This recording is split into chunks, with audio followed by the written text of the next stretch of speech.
What's going on, everybody? It's Davey from the 80s, and you are now entering the Cinema Chop Shop. So park your ass right there. And while you're there, don't forget to hit the share, the like, and the subscribe button down below. Also, I've started a Patreon account, and down below in the description, you can click that link and become a patron. And congratulations to Martin Figueroa for being my first patron. Shout outs to you, and hopefully there will be more to come. With that being said, today is going to be a very quick video. I am going to just give a brief overview of the Dragon Ball Super manga chapter, the Galactic Prisoner arc. Other people have called it the Moral arc. So the conclusion of this arc has finally reached an end, and we finally have a definitive winner between Goku and Moro, which you obviously know the answer, because if you watch the end of Z, you will know that everybody survives. So what do I think about this manga chapter? And honestly, this manga chapter is one of the better, it's one of the best manga chapters within this Dragon Ball Super manga history, right? So with its, the character of Moro is one of the better villains, in my opinion, because it reminds me of King Piccolo, right? He has a little bit of King Piccolo, and he gets his youth, and it has like the little kind of hint at Cell when he absorbs 7-3, and you know, Moro just gives you the all-around vibe of what a Dragon Ball villain should be, right? So the arc in itself is very good. It's fun. It keeps you entertained. It's good, right? Now, is it amazing? No. Me personally, I didn't like the way that the arc ended. I wasn't really when Goku gave Moro the Senzu Bean, as dumb as it seems and as very Goku-esque, I feel like we're in a time and place where Goku shouldn't be doing dumb things like that anymore. He's done this throughout the Dragon Ball lore, and it's quite obvious that the shit doesn't work. So we go from Goku in the Cell Saga telling Gohan, yo, stop being a fool, destroy him quickly, stop trying to make him suffer, he's not going to change, he's evil, in this now. And now we go, and all of a sudden he starts converting back to this idiot where he's like, it's okay, let him live. Maybe he'll be good one day, right? And that's very Goku-esque, but at the same time it goes against the foundation of who the hell Goku has become, right? Another thing I didn't like was the whole, I wasn't really a fan of the whole giant spirit Goku, like his spirit animal, I guess. That was pretty weak. That was like a really whack conclusion to the battle. I mean, I love the fact that they put Oob in it, and Oob is basically hinted at of having God Ki. That's pretty dope, but at the same time, I feel like they could have found a way to insert Oob into the chapter without having that weak of a conclusion. And it really leads me to one of my biggest points, is that Toyotaro does not know how to end a chapter.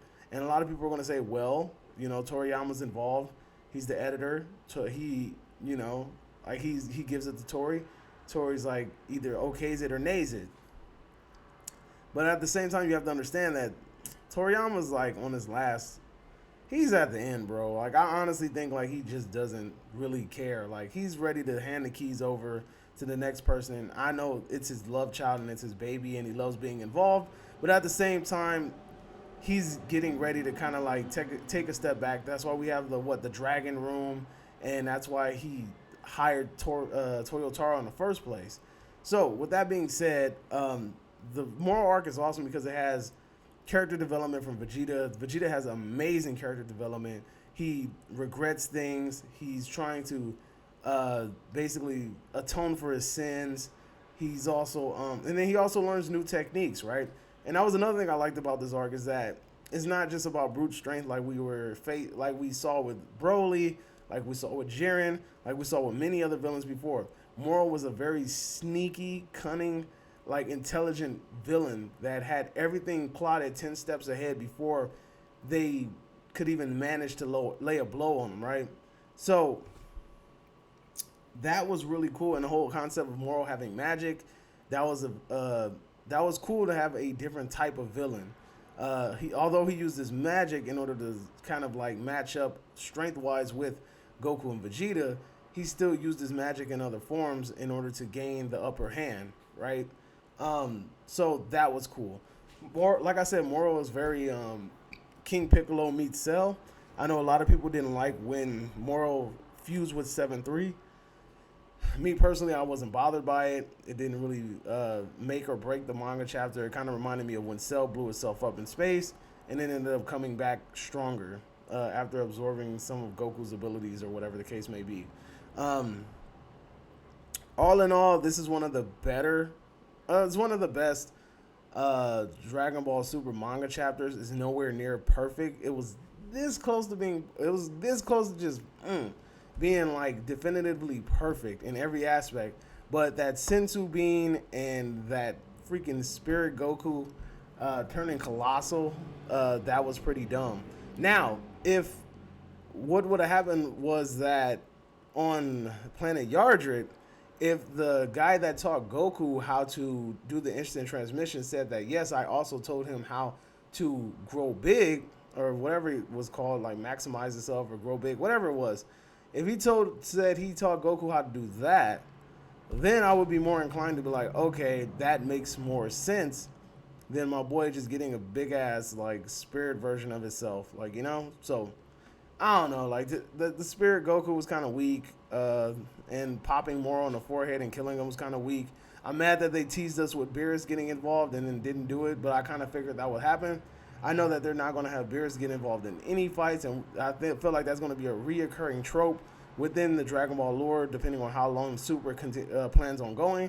I know next month that we're going to have a whole new chapter, and it's going to be a whole new adventure, so I can't wait to see where they go from there. But the design of Moro's character was amazing. Vegeta's character development was amazing. The only thing that lagged it in this manga chapter for me was that Goku was pretty boring. And on top of that, like, Goku showed no character development whatsoever. Even though after Mirror sacrificed his damn self for him, he still didn't get it. I don't know, man. Like, Toyotaro did it as good as he could. This is one of his better chapters because all the other manga chapters were very, very weak.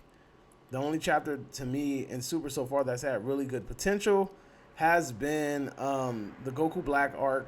That also ended bad, and that's why I said I'm like concluding with the idea that Toyotaro does not know how to finish chapters. He does not know how to finish strong, and he doesn't know how to hit the button when the climax is there. Right? Hit that button, you know. So, with that being said, let me know if you agree. Let me know if you disagree. Let me know if you love the damn chapter. Let me know if you hated the chapter.